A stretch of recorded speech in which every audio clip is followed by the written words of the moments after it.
你睇，香港動植物公園呢棵宜花已經100歲，仲列入咗古樹名目冊裏面。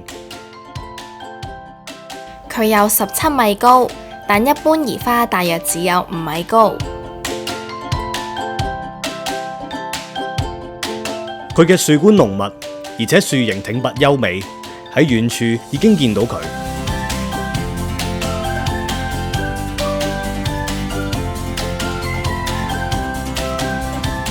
宜花係蘇木科嘅常綠喬木，原生於中國中南部、東南部及越南。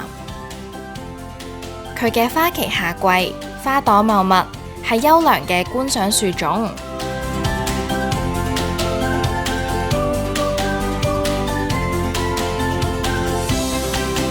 佢嘅葉係羽狀複葉，小葉片有3至5對，而佢嘅夾果係長橢圓形同扁平。宜花嘅花雖然細小，但花量多，盛開時繁花滿樹，好似一片絢爛嘅花海。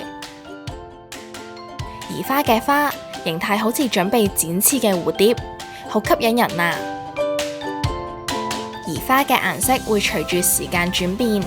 花未開時呈嫩綠色，開花後花會漸漸呈白色至粉紅色。繁花朵朵互相輝映，非常美麗。宜花喺香港比較少見，除咗香港動植物公園，你仲可以喺大埔海濱公園嘅錦葵園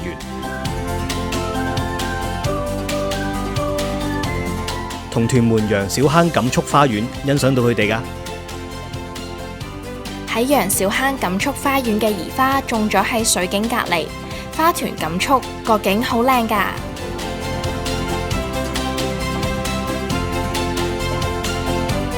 不如我哋影幾張相先啦〜